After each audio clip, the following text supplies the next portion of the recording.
Let me set the stage for you. It was about a year ago. 4 men apparently tried to bomb synagogues and shoot down planes in New York State. Except there was no kaboom. The bombs and a Stinger missile they allegedly tried to use to sink the plane were duds, and they were slapped with silver bracelets. Now there's talk not only were the weapons duds, but the accusation of them being terrorists is a dud as well. Joining us now, not a dud, but a radio host, Jason Burmis. Thank you for joining us, Mr. Burmis. So give us the details about this. This might be all duds. This might be a bit of a setup. Can you explain to us just a little bit more? Absolutely. Well, once again, we have the FBI coming in and actually creating a terror group. In fact, the only weapon that was ever recovered was brought in by the FBI, and it was a handgun. And this is very similar to what happened in 1993 with the original World Trade Center bombing. We had an Egyptian army officer, Ahmed Salam, recruited by the FBI to create a group.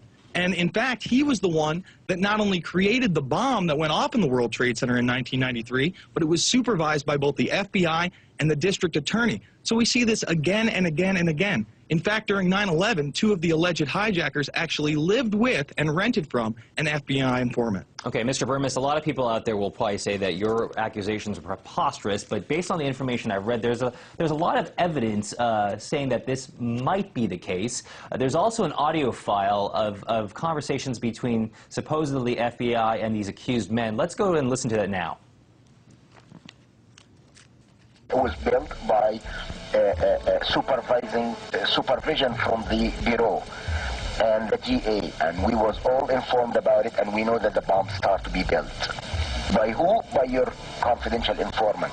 What a wonderful, great case.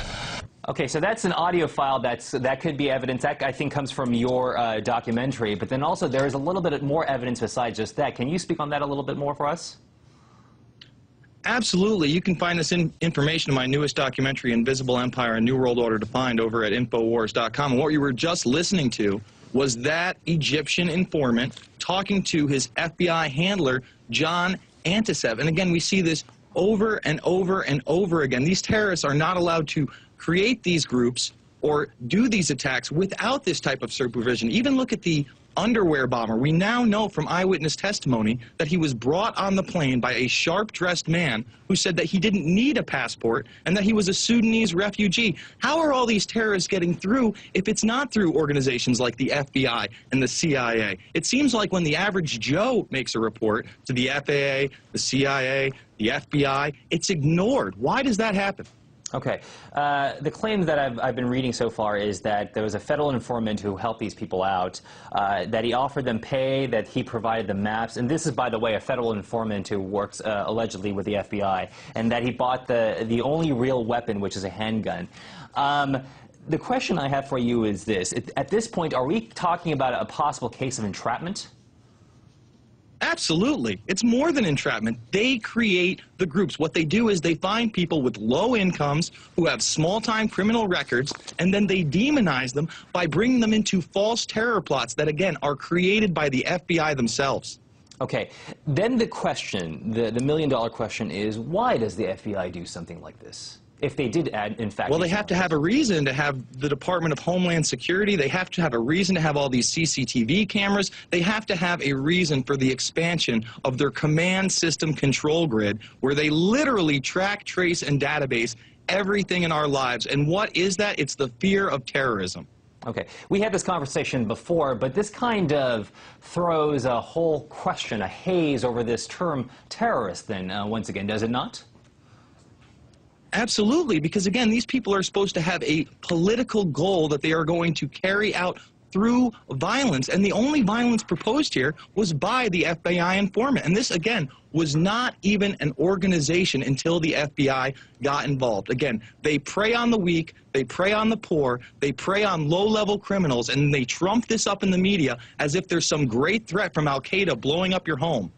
This claim that the FBI was actually directly involved with this, how much traction is it gaining in the American public and in the media, and what's the chances that this claim that the FBI was in on this the entire time, how is that going to hold up in court for these 4 men?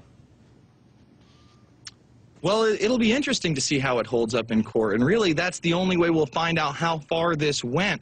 But I suspect at the end of this, these people will be exonerated. The FBI will be looked at. There will be some slaps on the wrist. But it won't be talked about much in the mainstream media and in the American public because, quite frankly, they don't know. These are the type of stories that are on page 17. They're written once and then never followed up on. Okay, let me ask you maybe a more of a page 22 question here. But could you by chance explain to us the difference between maybe entrapment, the concept of entrapment in a legal setting versus a sting operation? I mean, but the question I'm asking... Absolutely. Yeah, go ahead. Yeah, absolutely. If I'm out on the streets and I'm actively looking for somebody to help commit a crime with me for a political goal at the end, that would be me going out to commit a crime. Now, if an FBI agent approaches me and makes promises of a new liver, of all sorts of cash prizes, if I can find other people to carry out his goals, his ideas, that's entrapment. Again, they set these things up. They say, hey, we can give you all this stuff. You can get a new liver. You can get some money. Just find other people to help with this jihad. And again, they prey on the poor. How are they going to pay their rent? Probably through this FBI informant. Okay, well, Jason Burmis, some very, very interesting thoughts to have on this alleged terror plot. Jason Burmis, a documentarian and also a radio host, thank you so much for joining us today.